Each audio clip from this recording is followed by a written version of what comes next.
우리 교회 120년 역사를 맞이해서 금년도 우리 교회 표어와 또 4가지 실천 목표를 말씀을 통해 전하고 있습니다. 오늘은 그 마지막 4번째로 세상에 복음을 전파하게 하소서라는 말씀을 전하려고 합니다. 우리 교회 100년사 역사 기록책을 보면 두 분의 아주 훌륭한, 아주 중요한 여성 지도자가 나옵니다. 다 훌륭하시지만 우리 교회 역사에 잊어서는 안 될 두 분이 나오는데, 한 분은 그동안 소개해드렸던 부엘이 선교사님에게 복음을 전해 듣고 자신의 초가집을 내어서 그곳에 예배를 드리며, 그리고 이 칠곡 지역에 처음으로 교회가 세워지게 되는 우리 교회의 120년 역사의 출발을 알린 저분이 성도님이 계시고, 또 한 분은 우리 교회 최초로 권사 임직을 받은 고근내 권사님이세요. 고근내 권사님이 우리 교회 역사에서 최초로 권사 임직 받을 때가 1958년입니다. 우리 교회가 1904년에 세워졌으니까 약 54년의 시간이 흐르고 나서 권사님이 드디어 세워진 거예요. 최초로 우리 교회 장로 임직 받은 분은 저분이 성도님의 아들이었던 이종태 장로님이셨습니다. 그때 교회 창립 16년이 지난 후였는데 제2대 담임 목사로 우리 교회 부임하신 권영애 목사님과 함께 1920년에 우리 교회 최초로 정식적인 7위회 당회가 또한 구성이 돼요. 제1대 담임 목사님으로 부임했던 분은 1916년부터 1919년까지 우리 교회에서 조사로 많은 일들을 감당하신 이문주 목사님이셨습니다. 지금 우리 교회 남순교회가 있고 또 여전도회가 있지 않습니까? 이 여전도회의 전신이라고 부를 수 있는 부인회도 1921년에 처음 조직이 돼서 지금까지 우리 교회의 여전도회와 우리 교회 역사에 유구하게 흘러온 겁니다. 네, 여러분, 우리 교회 역사는 우리 민족의 역사, 특별히 우리 민족의 순환의 역사와 그 결을 함께하고 있습니다.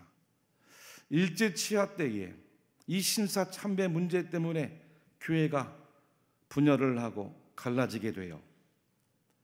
평양에 있던 장로회 신학교가 무기한 휴교에 들어가면서 신사 참배를 반대했던 목사님과 장로님들 중심으로 새로운 고려파 장로교회가, 여러분들 들어보셨을 겁니다. 부산 경남 지역에 세워진 많은 이 고신교단 교회들이 새롭게 분열해 나간 겁니다. 그리고 나서 얼마 안 있다가 이 서구 유럽의 신자유주의 신학을 배워온 또 목사님들이 중심이 돼서 기독교 장로회가, 기독교 장로교회가 다시 또 분열을 해요. 그러니 고려파 장로교회가 있고 기독교 장로교회가 있고 또 예수교 장로교회가 세 교단으로 분열이 된 거예요. 그러니 당시 우리 교회도 다른 여타의 많은 교회들과 함께 그 분열의 역사 아픔을 피해갈 수가 없었어요. 그동안 함께 신앙생활을 해왔는데 담 하나를 두고는 앞교회는 기독교 장로교회 교회, 뒷교회는 예수교 장로교회 교회, 형제들 간 또 가족 간에도 나뉘어졌어요. 그때 대다수의 교인들이 앞교회, 즉 기독교 장로교회에 남았는데 뒷교회, 즉 성경의 기적과 이사를 비롯해서 모든 말씀들이 하나님의 감동으로 된 것으로 믿는 이 예수교 장로회 교회 교적을 둔 교인들 고작 6가정밖에 안 되었답니다. 근데 그 6가정 가운데 가장 열심이고 가장 중심이 된 분이 바로 누굴까요? 고근내 권사님이셨어요. 역사에 보니까 하얀 저고리를 입으시고 얼마나 열심히 전도를 하시고 신방을 하시고 봉사도 하시고, 어떻게 성경의 말씀이 하나님의 말씀이지 사람의 말입니까? 싸우기도 하시고, 그 열정이 얼마나 대단했는지 나중에 그 뒷교회가 앞교회를 추월해서 놀라운 부흥의 역사를 이루어요. 그리고 한국교회 역사에 찾아보기 힘든 뒷교회, 앞교회가 다시 하나로 일치를 이루고 다시 한 교회로 뭉치는 이 놀라운 기적의 역사가 우리 대구 칠곡교회 역사인 줄로 믿으시기를 바랍니다. 그 일에 여성 지도자로 최초 권사님으로 인직받았던 고금내 권사님의 역할이 컸다는 거예요. 할렐루야, 할렐루야. 우리 여성 집사님, 권사님들, 저분이 성도님의 다 영적인 딸인 줄로 믿습니다. 고금내 권사님의 다 영적인 딸인 줄로 믿습니다. 우리 교회가 120년의 역사를 이어오고 이렇게 아름다운 교회와 전통을 가져오고 믿음의 선조들의 훌륭한 희생과 헌신으로 구원의 이야기를 써내려올 수 있었던 것, 다른 이유가 없어요. 고금내 권사님과 같은 많은 믿음의 훌륭한 선조들이 이 성경을 하나님의 말씀으로 믿은 겁니다. 아멘. 예수님의 마지막 분부의 말씀대로 순종해서 열심히 나가 복음을 전한 거예요. 열심히 나가 이웃에게 섬긴 거예요. 열심히 교회를 지키고 하나님 앞에 헌신한 노력이, 그 열매가 오늘 우리 대구 칠곡교회 역사를 이룬 거예요. 2002년에 우리 교회 소식지였던 엘리모가 창간이 되는데 당시 97세의 나이로 고금내 권사님이 살아계셨어요. 창건호를 하면서 인터뷰를 내 기사가 실렸습니다. 권사님이 자녀들 때문에 다른 곳으로 이사를 하고 타교에 출석하시는 게 너무 안타깝다고 하시면서 지나온 우리 교회 과거의 역사를 회상하면서 다음과 같은 이야기를 들려주었어요. 요즘 사람들, 요즘 성도들 예수를 너무 편하게 믿으려 합니다. 예전처럼 우리 육은 죽고 영이 살아있는 믿음을 회복해야 합니다. 전도하는 것도 기도하는 것도 다 때가 있는데 우리가 할 수 있을 때에 열심히 주님을 섬기고 열심히 교회와 우리 이웃들을 섬겨야 됩니다. 이렇게 아주 멋진 말을 남기셨어요. 여러분, 이 권사님처럼 우리가 왜 교회를 오늘 섬기고 있습니까? 왜 우리가 오늘 주 앞에 나와 예배를 드리며 하나님의 자녀로, 하나님의 백성으로 살아가고 있습니까? 왜 오늘 우리가 무엇 때문에 이 아름다운 성전과 전통, 역사를 가진 대구 칠곡교회의 성도들로 함께 모여 있습니까? 하나님의 은혜 때문이에요. 그 하나님의 은혜가 우리 교회와 성도들이 예수님처럼 기도하는 교회로, 예수님처럼 복음을 전하는, 전도하는 교회로, 예수님처럼 섬기는 교회로 우리 믿음의 조상들이 열심을 내었기 때문인 줄로 믿으시기를 바랍니다.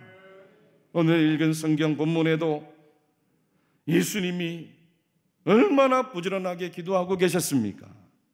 예수님도 부지런하게 전도하셨어요. 여러분, 예수님은 하나님의 아들로 오신 분이세요. 하나님의 아들이시면 하나님과 그 본질상 같은 분이세요. 하나님과 같은 본성을 가지신 분이십니다.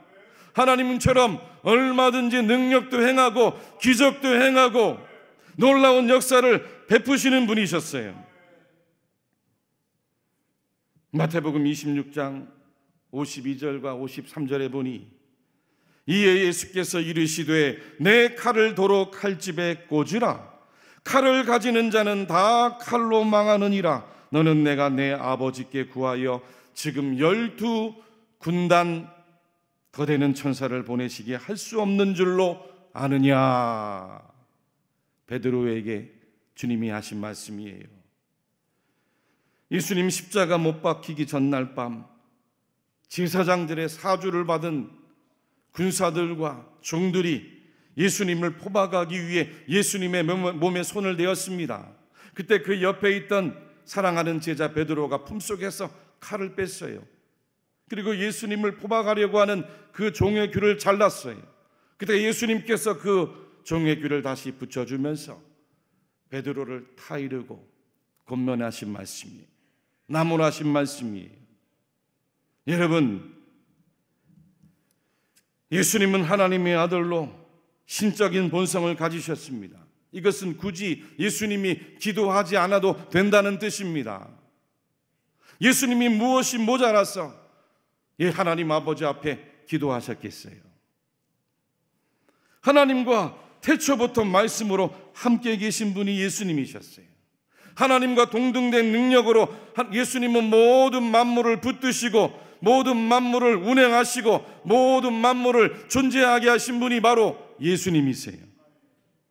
요한복음 1장의 증언이죠. 요한복음 1장 1절로 3절 말씀을 같이 한번 읽겠습니다.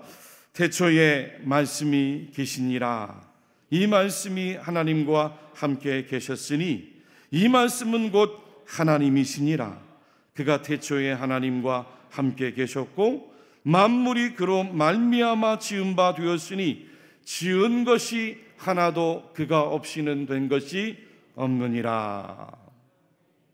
1장 14절에는 말씀이 육신이 되어 우리 가운데 거하심에 우리가 그의 영광을 보니 아버지의 독생자의 영광이요 은혜와 진리가 충만하더라. 예수님에 대한 증언이었어요. 그런데도 왜 예수님이 그렇게 부지런하게 열심히 기도하고 계셨을까요? 오늘 본문 35절에 새벽 아직도 밝기 전에 주님이 일어나셔서 사람들이 없는 한적한 산으로 들러가셔서 거기서 기도하셨대요. 기도하시더니라는 이 한글역 번역도 원래 원문에 나와 있는 헬라어로 보면 그 시제가 미완료 과거형입니다. 여러분, 헬라어에서 미완료 과거형은 과거에 단지 한 번만 있었던 일이 아닙니다. 과거에서부터 지금까지 쭉 계속해서 진행해 오는 일이에요. 예수님은 한 번만 기도하신 게 아니에요.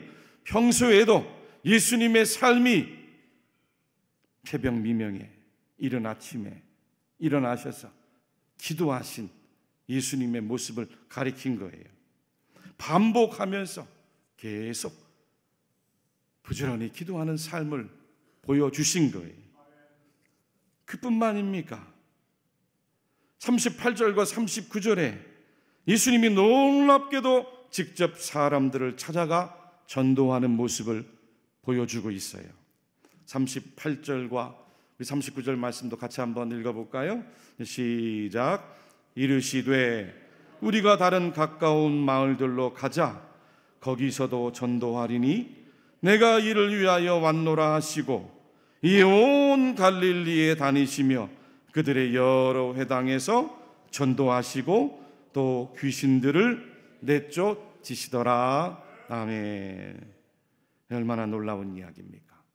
아까 말씀드린 것처럼 예수님의 능력이면 베드로에게 주신 말씀처럼 12군단 더 되는 천사들을 보내서 순식간에 사람들을 다 심판도 하시고 다 구원도 하시고 다 한꺼번에 변화도 시킬 수 있는 능력을 베풀 분이 예수님이었어요. 그런데 예수님이 왜 새벽 밝기도 전에 부지런히 일어나 깨어 기도하셨습니까? 부지런하게 동네 마을 사람들을 찾아다니고 회당을 가셔서 전도하시고 복음을 전하셨겠습니까? 이것도 예수님이 행한 기적과 이사 때문에 많은 사람들이 예수님 한번 보려고 몰려들었습니다.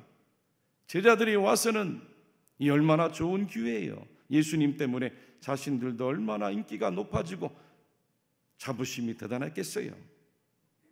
예수님 부추겨서 사람들에게 데려가려고 하는데 마다하시는 거예요. 그러지 말아라. 그리고는 다른 가까운 마을로 가자. 거기서도 내가 복음을 전해야 되겠다.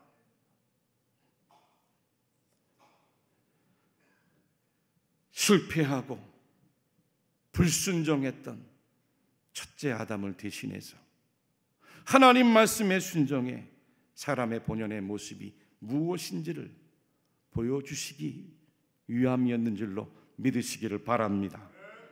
친히 이 땅에 오셔서 사람이 창조된 목적이 무엇인지, 하나님 앞에 깨어서 기도하는 사람이 무엇인지, 하나님 앞에서 구원의 소식을 전해주는 사람, 그 인생의 삶이 무엇인지 우리에게 보여주시려고, 그 본을 보여주시려고, 그 복음의 기쁨이 무엇인지를 알려주시기 위해 우리에게 친히 몸서 기도하시고 복음을 전하시고 하나님 영광 위에 말씀에 끝까지 순종해 주신 겁니다. 할렐루야, 할렐루야. 그렇게 예수님을 닮아 배우고 실천하며 살아가라고, 예수님의 제자의 삶을 살아가라고 오늘도 저와 여러분들을 초대해 주시고 우리 교회 역사를 이루어 주신 줄 믿습니다. 오늘 성경에 내가 이를 위하여 왔노라, 내가 이를 위하여 왔노라 친히 제자들에게 말씀하셨어요. 우리 교회가 한참 부흥할 때 놀랍게도 이 지역이 신도시로 개발이 됐습니다. 많은 곳에서 사람들이 이사를 와요. 그러면서 교회와 함께 아름답게 성장을 이루어갔어요. 그때에 우리 교회 신방 전도사님으로 열심히 봉사하고 섬기고 사역하셨는데 지금은 은퇴하시고 지금도 여전히 잘 나오십니다. 늘 새벽 시간마다 밤중에도 나오셔서 기도하시는 전도사님이세요.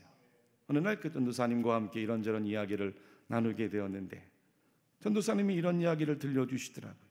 목사님, 그때 신났지요. 그때 우리 전도 진짜 재미있게 했어요. 주일 되면 교회 버스에 성도들을 다 싣고 아파트로 다 갔어요. 공사 때문에 시끄럽고 먼지나고 뭐 그런 건 말할 수 없지만 그래도 이 지역이 발전하는 모습이, 아파트가 올라가는 모습이 너무 신났어요. 너무 좋았어요. 눈으로 아파트가 여기로 올라가고 저기로 올라가고 아파트가 생기니까 다들 신나가지고 주일날 예배 마치고 주보를 들고 아파트에 가서 전도했어요. 우리 교우분들이 참 존경하는, 지금은 작고하신 조영달 장로님 이야기 많이 하십니다. 그때 조영달 장로님께서도 함께 전도 나가시고 차에 한 차씩 태워가지고, 그때는 엘리베이터가 없는 낮은 목련 아파트, 성창 아파트, 은호 아파트 다니면서 낮은 층부터 시작한 거예요. 5층까지 계단을 오르고 내리고 하면 전부 다리에 알이 베겨서 그래도 너무 좋았어요. 그 주보를 보고 오는 분들이 많았거든요. 등록하는 분들도 참 많았어요. 제가 사역을 86년부터 했는데 얼마 안 있다가 아파트가 올라갔어요. 아쉽게도 나중에 높은 아파트가 올라가면서 출입이 안 되는 거예요. 차단을 하는 거예요. 너무 아쉬웠습니다. 처음에는 높은 아파트 올라가도 문이 열려서 신났는데 맨 꼭대기층부터 올라가서 주보를 가정들마다 꽂고 내려오는 거예요. 사람들을 직접 못 만나도 복음을 전할 수 있으니 얼마나 좋았던지 몰라요. 그런데 얼마 안 있다가 문이 다 잠겨버렸어요. 아파트를 더 이상 못 들어갔습니다. 다들 얼마나 아쉬워했는지 모릅니다. 그래도 열심히 전도하고 교회에 오는 교인들이 불어나고 얼마나 좋고 행복하던지요.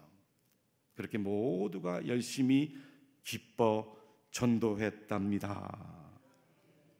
그 이야기를 환하게 웃으면서 저에게 자랑하시면서 이야기하시는, 사랑하는 교우 여러분들이요, 교회는 하나님의 집입니다.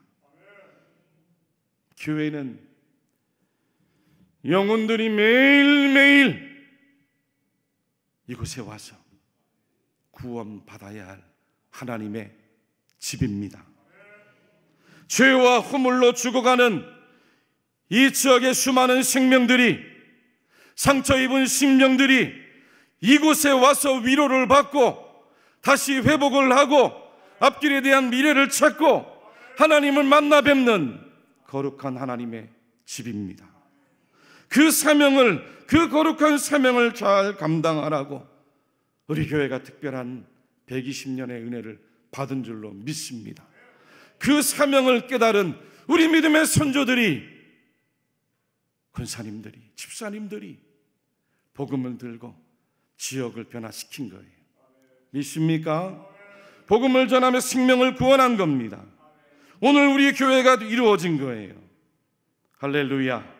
지금도 마찬가지입니다. 이 거룩한 사명을 감당하라고 우리 모든 성도들이 예수님 닮아 세상에 나가 복음 전하는 교회로, 아멘, 지역사회로 나가서 복음을 전파하는 교회로, 죄와 절망으로 죽어가는 이 땅의 많은 생명들을 구원해내는 교회로, 우리 주 예수 그리스도 생명의 복음의 빛을 환하게 밝히라고 오늘 저와 여러분들이, 우리 교회가 존재하는 겁니다.